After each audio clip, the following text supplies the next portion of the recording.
Hello guys, আসসালামু আলাইকুম। আপনারা দেখছেন বিশাল বড় এক কার্পু মাছ শিকার করছে গাজীপুরের শিকারী। অনেক 1 ঘন্টা যাবৎ খেলায় এই মাছটি উঠেছে। অনেক সুন্দর একটা কার্পু, দেখেন। এটা তার 5 নাম্বার হিট। 8,500 টাকা টিকিট।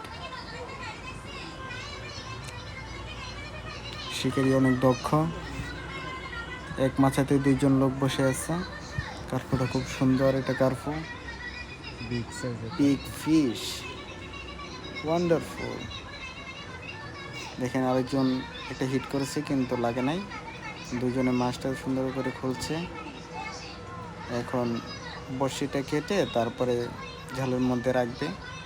আপনারা সবাই দেখবেন আর আমার চ্যানেলটা ফলো করবেন আর লাইক কমেন্ট করবেন, ঠিক আছে? আপনারা বেশি বেশি শেয়ার দিবেন যাতে আমার ভিডিওটা সবার কাছে যায়। আমি একটা ছোট ফলোয়ার্স, আপনাদের সাথে যে আরও ভালো ভিডিও নিয়ে আসতে পারি। আপনারা জাস্ট সবাই সহযোগিতা করবেন। আল্লাহ হাফেজ। আল্লাহ হাফেজ। সবাই শেয়ার করবেন, ফলো করবেন।